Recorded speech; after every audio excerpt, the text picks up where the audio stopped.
Live from Fargo and serving you on TV, online, and on the go. This is Valley News Live at 5. We begin tonight with breaking news. A teen has died after being struck by a baseball. Thank you for joining us. Steph is off tonight. The president of Bemidji Youth League Baseball tells us that 15-year-old Zachary Shabhut passed away after being taken to Sanford Hospital in Bemidji. The league tells us it is believed that Zachary died from an undetected medical condition. They say there was no sign of blunt force trauma from the impact of the ball. Emergency crews responded to the incident yesterday at the Bemidji High School field. Valley News Live's Christina Craig joins us live from the baseball field with more on what happened. Christina? Parents and league members tell me it happened here on the Bemidji High School practice field. A group of boys were out tossing the ball. It was not a practiced or organized game. They were just out having fun. But that all changed when an ambulance was called in for 15-year-old Zach after being struck by a baseball. Now, we have reached out to the family. They believe he did pass due to an unknown medical condition. There was no sign of blunt trauma from the baseball. I spoke to many coaches and community members here today, and they all have a heavy heart. Reporting live in Bemidji, I'm Christina Craig. Krista, back to you. The league tells us Zachary died doing what he loved most.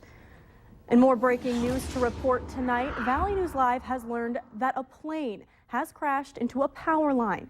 It happened just south of the Castleton Airport, and at this time it is believed there are no injuries. Valley News Live has sent a crew to the scene, and just stick with us for more information.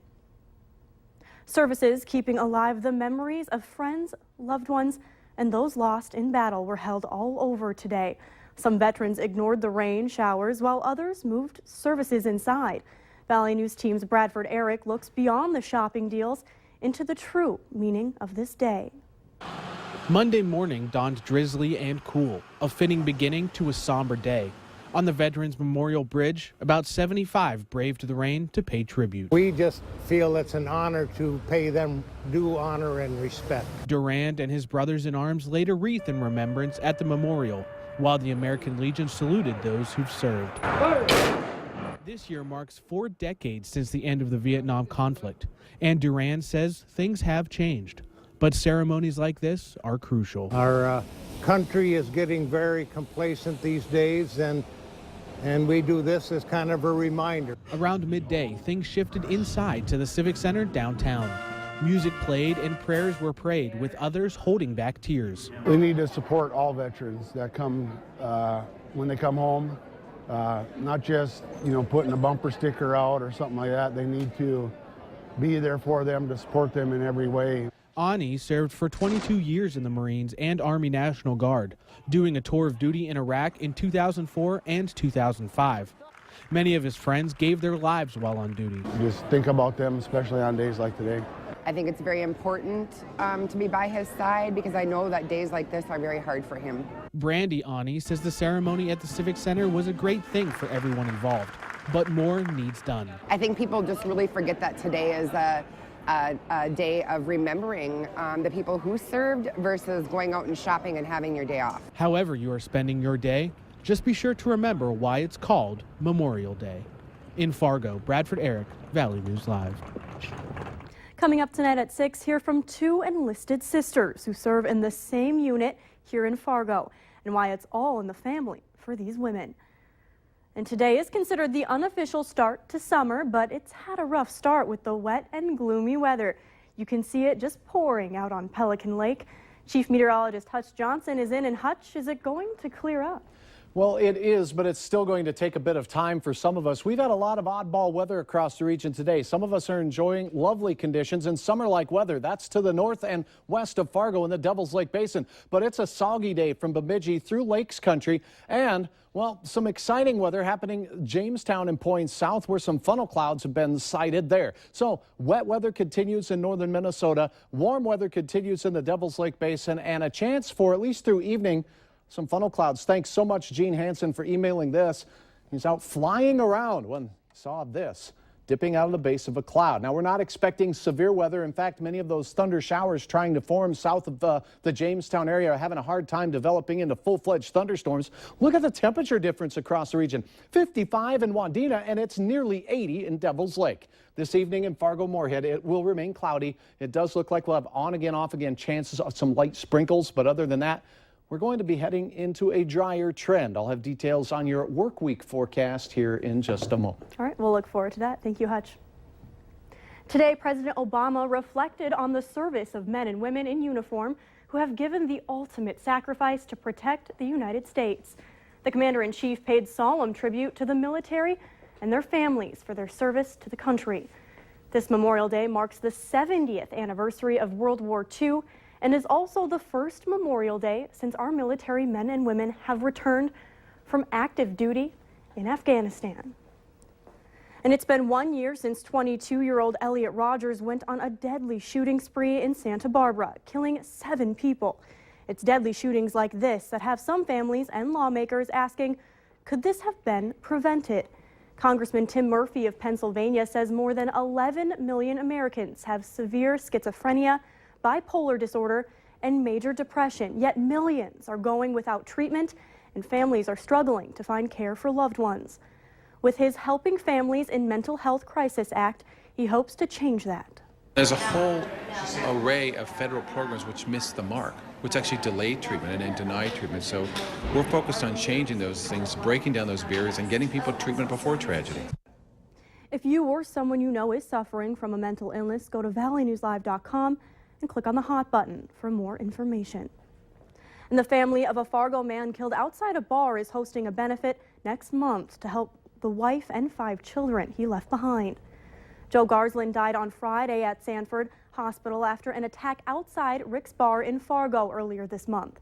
His wife Laura was also hurt. The benefit will be held on June 5th in Fargo at the aquarium above Dempsey's. All proceeds will go to help the family. 4 men have been charged with murder in Garsland's death.